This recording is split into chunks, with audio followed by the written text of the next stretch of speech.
Welcome to our community. Susie Thomas with you this morning, and we're very happy to welcome Ryan Byler. He is the author of a book called Redefining Train Wreck, and we'll get into all of that. Good morning, Ryan. Good morning, Susie.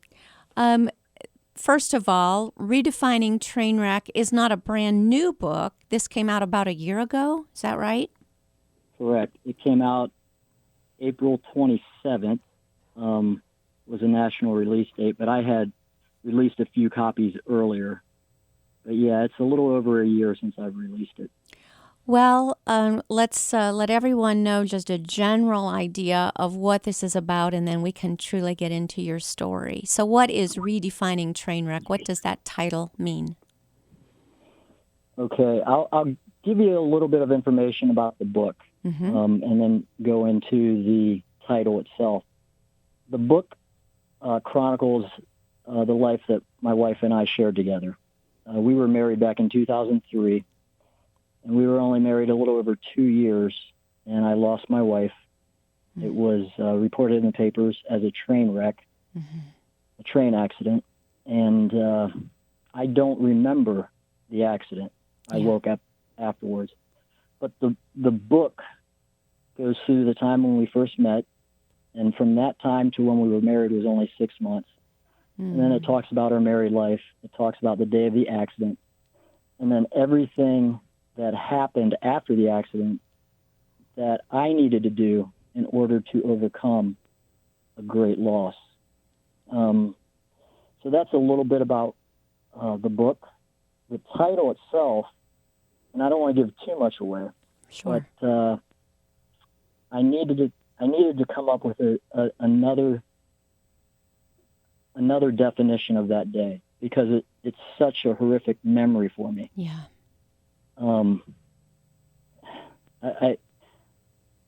For anyone to go through something as awful as what I went through that day, I would never wish it on anyone. Yeah. But here I am. I experienced it, and I needed to find a way to continue. I needed to find a way to make that symbol that I saw all the time mean something else, and that was my attempt, and that's the title, or the reason for the title behind the book. Well, let's start with thinking about happier times. Tell me a little bit about your romance. You got married. I think you were both students at Malone University, yes, and married yes. 6 months after meeting. Tell me about Teresa and your time together. Oh, my goodness. We attended Malone University, correct. Both of us graduated from there. The funny thing is, though, I never knew her then. I graduated in 95 from Malone. She graduated in 97. Oh, I didn't. I your paths I didn't meet her. cross. Wow. No, not while we were at Malone. Interesting. Maybe for a good reason. Maybe things wouldn't have worked out then. I don't know. But we didn't meet for another 8 years. From when I graduated, I met her in 2003. And yes, 6 months from when we met, we decided to get married. When it's the one. We did get married. We were engaged in 3 months, got married in 6 months. When it's right, it's right. When you know, I think that's what I put in the book. Exactly. And everything just seemed to fall into place. And yes, such happy memories. And I'm so thankful that I have those to look back on. But Teresa was an incredible person. She was an oncology nurse. She worked with cancer patients. And she was just a perfect person for that job because her personality was incredible. Always seemed to have a smile on her face no matter what she was going through. But she was a tough girl too, you know. She wouldn't let you get away with anything. So, but just an incredible human being, yes. One of the things that you shared together in those 2 years, you started getting into putting yourselves on a fitness regimen, yes? Correct. Yep. And so that was something, we'll get back into that a little bit later. Tell me some other things that are real highlights of your 2 years together. Okay, for me, and some of these things maybe all of them will be found in the book. Mm-hmm. She encouraged me. I think from the first time that I met my wife, and maybe this is what everyone hopes for when they find their significant other, to find someone who makes them a better person.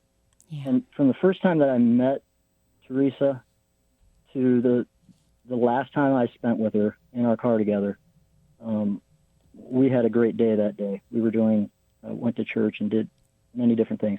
And even past that point, she has continued to motivate me, and her example has pushed me to become a better person than what I used to be. I mean, I still struggle with different things.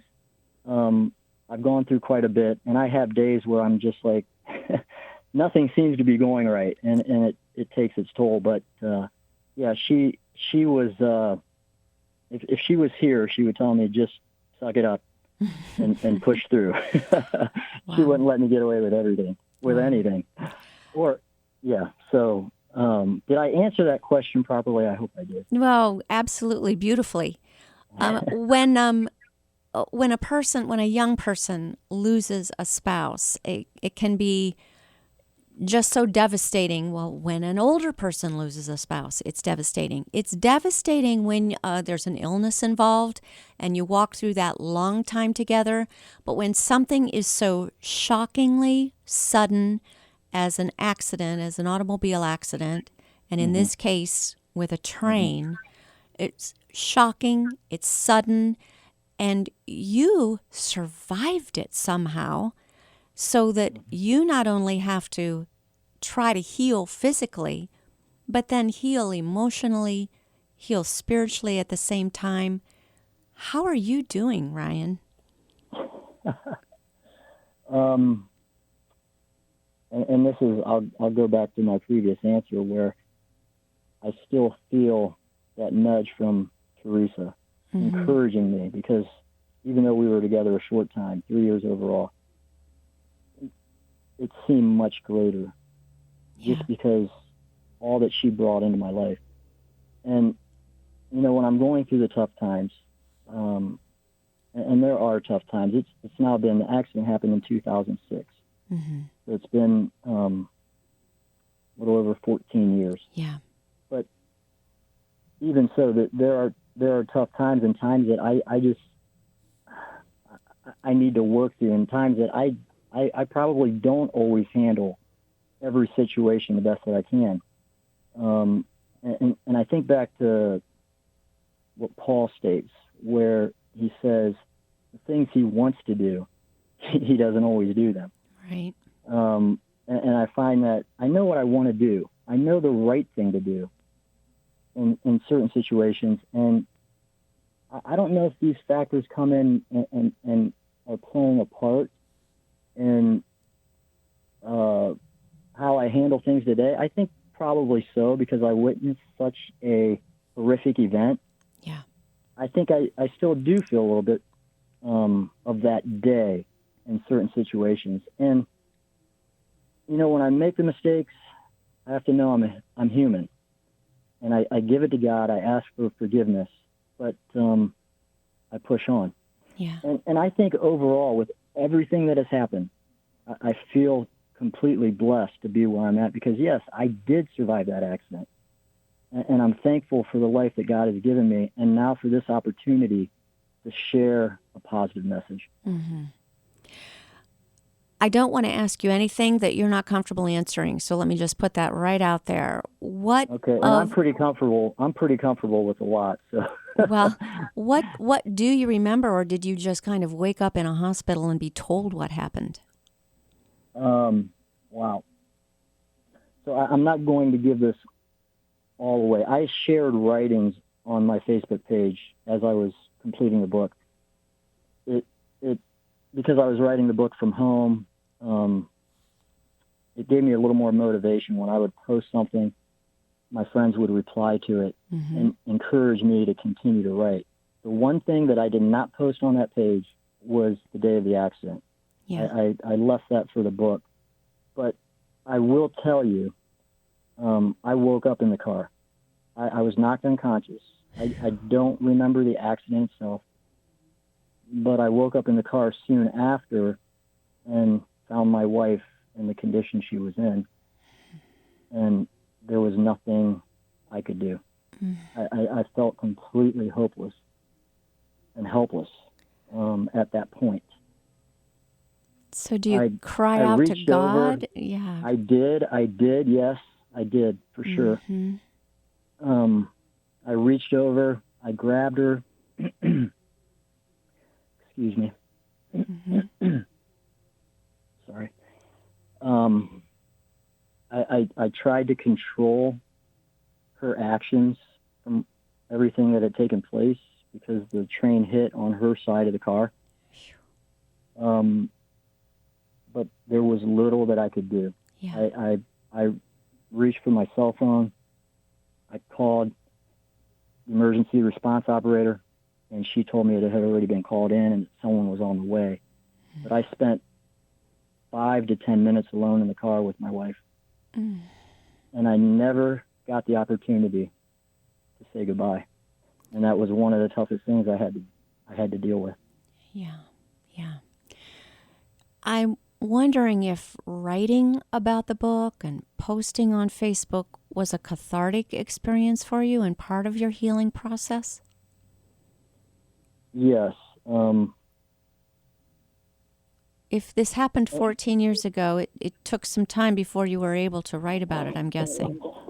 There were so many different components to the grief that I battled through, and it was a battle. Yeah.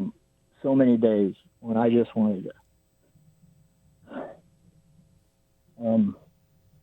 So many days when I just wanted to throw in the towel. Sure. And I'm sorry. That's okay. I went to my pastor one day, and I said, "Can I just quit?" And it just got to a point where it was so difficult. Yeah. And I just wanted to give up. I did. And what did he tell you? He said, "No, you can't." He just came flat out and said, "No, you got to keep going on." Yeah.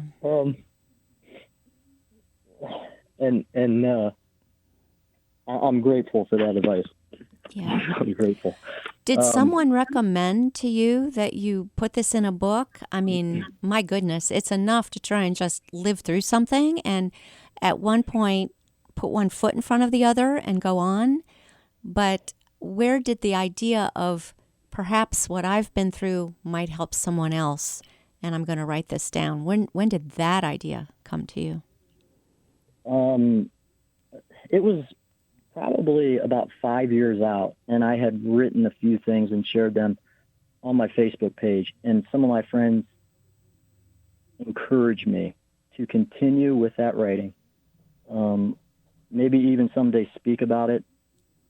But yes, there were others who encouraged me after I had come up with the idea pretty much on my own, because I don't think anyone, knowing what I had gone through, was going to come to me and say, "Hey, you need to write a book."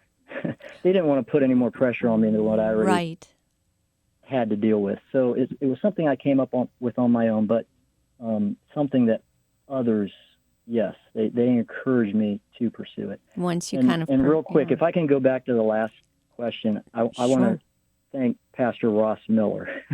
I need to throw his name out there. I still meet with him sometimes for lunch.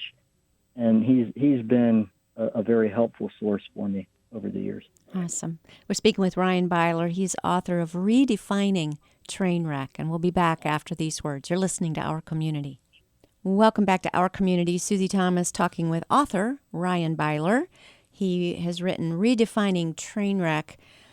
And really, so often, I mean, we read in the Bible that God is able to take something horrible and turn it around for good. This would be one of those things that I would think would be exempt from that, but you still are really talking about redefining the term train wreck and seeing something good come out of the horrific things that you've been through. First of all, Ryan, I just want to say the term train wreck gets thrown around an awful lot. very And I heard it. casually. And I think I we heard need it. to be careful and sensitive about that because you experienced it and it's not anything to be cavalier about, correct? It early on, it hurt me, and I heard it a number of times, and it just brought a lot of pain. So, yes, I learned to manage a situation over the years. It still hurts me a little bit, yes. Well, let's focus on the word redefine. How are you redefining it, and how can we redefine to see some kind of beauty for ashes? Okay, there's two parts to this that I want to talk about. The title, and you talked about God being, how could God allow something like this to happen? Yeah. And such a difficult day. But I truly believe God had to allow this to pass through his hands. Had he not wanted this to occur, it wouldn't have. Just that's the bottom line. That's what I feel. But yes, I can take, because I didn't quit, because I kept pushing on, because I thought something better could come of all this. God has allowed me to get to this point, to share a difficult time that now might be used to help someone else that might be going through a tough loss or anything of a difficult situation, especially in the times we find ourselves in right now. So that's the first part. God, I'm grateful and I'm blessed, and that's all I can say. I haven't always had that response, but I do now. Wow. And then the second part, if I may, is the word train wreck that we talked about. And in a branch of the military, I want to say it's in the Navy, but I'm not 100% certain. They say when you go through a tough time, you need to embrace it. I think the term they actually use is hug it. So this term that I hated, when I heard it, I just wanted to yell. I wanted to scream. I wanted to throw something. Please don't bring that word to me. But instead, I took it and I made it part of the title of the book. And in that way, I feel I embraced it and I confronted the very thing that was bringing so much pain in my life. But I flipped it around a little bit, and it's described even better in the book. Right. We don't want to give that away. We want people to get this book. We'll do this a couple of times, but how can a person get their hands on a copy of Redefining Trainwreck by Ryan Byler? You said I'm an author. I think that's funny. Well, you wrote a book, so it counts. I'm sorry, I'm laughing now, but people tell me I'm an author, and I'm like, I wrote a book. It's self-published too, so that all I think counts. in order to be an author, you have to be published by a publishing firm. But hey, God works in mysterious ways, so this book could go on to do great things, and I'm believing for it. Yes. But the book is selling out of a number of bookstores, and I believe in this book. I believe in the story behind it, and it's brought so much healing into my life and closure for me that when I never got a chance to say goodbye to Teresa, I got to do more through the writing of this book and telling of what a beautiful individual she was. Yeah. But in order to find that, it's selling at the first place that picked it up was Gospel Bookstore out of Berlin, Ohio. I did a book signing on April 27th there.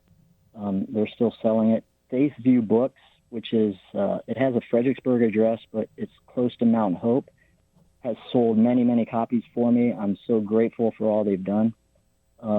It's selling out of Dayspring Christian Bookstore in New Philadelphia. Rain, you wouldn't expect to find a book in Rain in the Hartville Marketplace, but it's selling there as well. And it's a clothing store, but you can find my book there. Wow. And then it's also at the Hartville Thrift Shop, at least it was, and if they need more copies, I can get them some. That's where I volunteered for 4 years, so they were willing to sell it for me at the Hartville Thrift Shop. Nice. Those 5 places, Oh, and there's a place in Pennsylvania that has recently picked it up. It's called Masthoff Bookstore. Wow. Any idea how that happened? I called them and asked them. Nice. Very nice. Now, a number of these stores also have catalog sales, so you can look these places up and call them, and they can ship it out to you. So you can get one without, if you're still being careful and not going inside to a store, you can still order through a catalog. And those, again, are Correct. Gospel Bookstore, Faithview Books, Dayspring Christian, Rain in Hartville Marketplace, and Hartville Thrift Shop. Correct. And then the place in Pennsylvania, Masthoff, Masthoff. And if you're driving through Pennsylvania, you've got an opportunity as well. It's very, very cool. May I add something else about the publishing? Sure. I self-published through Carlisle Printing. Marcus Wangard and Liam Miller did just an incredible job in helping me bring this book to completion. Nice. I'm so grateful for all they did. And then also, I'd like to thank Michael Mundy and his wife Karen, who helped me edit the book. Oh, they are great. Yes. Yes. I'm so grateful for the help I received. There's a page where I thank a few people at the beginning. How are you finding, Ryan, that this book is helping other people? People have written me notes, written me letters. They've come up to me personally after reading it, and they've shared with me how the book has motivated them, no matter what they might be dealing with in their life, to find to push on, to look for that day of hope that I say in the book might only be a few days away. If we're going through a tough time now, that it can change, that someone can bring a ray of light into our life. And God may be behind that person that comes to help an individual out. It's the encouragement that I've heard from others after they've read the book, and I've gotten a few good compliments along the way. I'm grateful for that. What would you recommend to someone as far as the best way to walk with a friend and walk beside a friend who's gone through a terrible loss?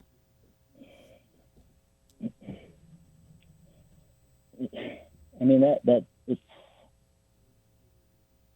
a tough thing to do. And I don't even know, after what I've gone through, if I'm an expert in the field.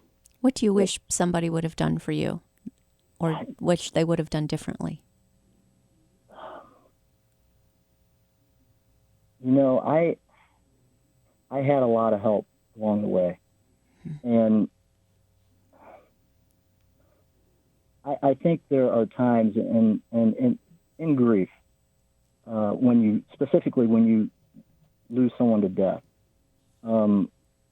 there's soon a time after the funeral, after the cards stop, after the food stops coming in, a lonely period, maybe 3 weeks out.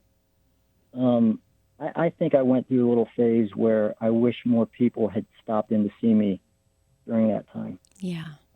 I did find some lonely times, but the truth of the matter is I was never alone. I could have made a phone call.